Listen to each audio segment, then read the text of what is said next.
देख रहे हैं हिंदी माइक। मैं हूं आपके साथ पल्लवी त्रिपाठी। नजर डालते हैं दिन भर की बड़ी खबरों पर। सबसे पहले रुक करते हैं कोरोना आंकड़ों की तरफ।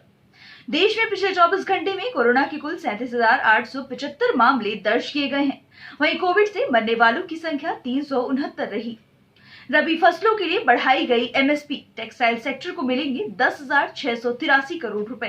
कैबिनेट ने टेक्सटाइल सेक्टर के लिए 10,683 करोड़ रुपए की प्रोडक्शन लिंक्ड इंसेंटिव्स स्कीम को मंजूरी दे दी है।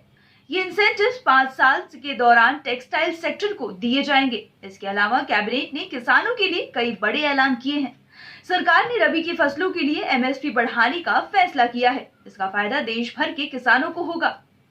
सुप्रीम कोर्ट ने कोरोना से हुई हर मौत को इलाज में लापरवाही मानने से किया इनकार। कोर्ट ने कहा कि ऐसा अनुमान नहीं लगाया जा सकता कि महामारी की दूसरी लहर के दौरान कोरोना की वजह से होने वाली सभी मौतों के लिए चिकित्सकीय उपेक्षा की वजह से हुई है। ऐसा कहते हुए कोर्ट ने उस याचिका पर विचार करने से इनकार कर दिया है जिसमें महामारी के मुश्किल वक्त में ऑक्सीजन की कमी और जरूरी स्वास्थ्य सुविधाओं के अभाव में जान गंवाने वाले लोगों के परिजनों को मुआवजा देने की मांग की गई थी। केंद्र सरकार ने कहा अब महिलाओं को एनडीए में जाने की इजाजत मिलेगी। केंद्र सरकार ने बुधवार को सुप्रीम कोर्ट को बताया कि राष्ट्रीय रक्षा अकादमी यानी एनडीए के माध्यम से महिलाओं को सशस्त्र बलों में शामिल करने की अनुमति देने का निर्णय लिया गया है। Additional solicitor general Aishwarya Bhati ने जस्टिस संजय किशन कौल की अध्यक्षता वाली पीठ को ये जानकारी दी। पीठ एनडीए परीक्षा में महिलाओं को भाग लेने की अनुमति देने की मांग वाली याचिका पर सुनवाई कर रही है।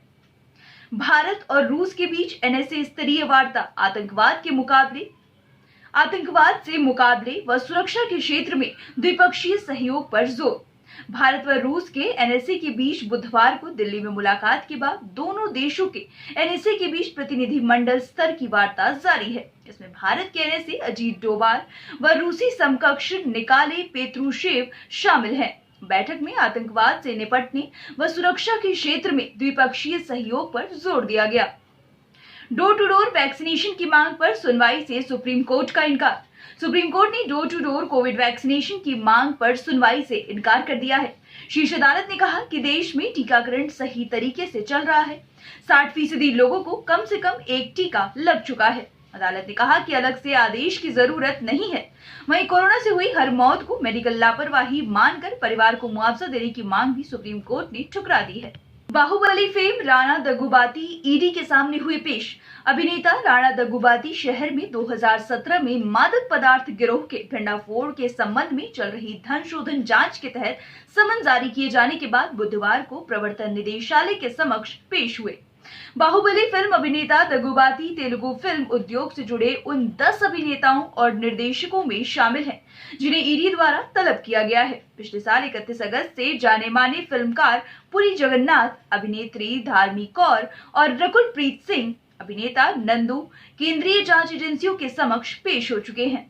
अफगानिस्तान में तालिबान सरकार के गठन के बीच राष्ट्रीय सुरक्षा सलाहकार अजीत डोभाल ने मंगलवार को दिल्ली में सीआईए चीफ और अमेरिकी जासूस विलियम बर्न्स से मुलाकात की। ये बैठक उस दिन हुई जब तालिबान ने अफगानिस्तान को चलाने वाले लोगों के नामों की घोषणा की थी, जिसमें एक अमेरिकी नामित आतंकवादी समूह के नेता को प्रधानमंत्री के रूप में नामित किया गया है।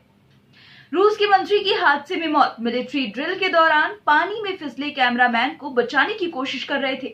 रूस के इमरजेंसी मंत्री येवगेनी जिनीकेव की एक दुर्घटना में बुधवार को मौत हो गई। वे नेल्स्क शहर में मिलिट्री ड्रिल के दौरान पानी में फिसले कैमरामैन को बचाने की कोशिश कर रहे थे। रिपोर्ट्स के मुताबिक घटनास्थल पर कई लोग मौजूद थे, लेकिन जिनीकेव को नहीं बचाया जा सका। लोगों ने बस उन्हें पानी में कूदते हुए देखा था। कैबिनेट के फैसले से इन 8 राज्यों को सबसे ज्यादा फायदा। भारतीय कंपनियां बनेंगी वैश्विक चैंपियन।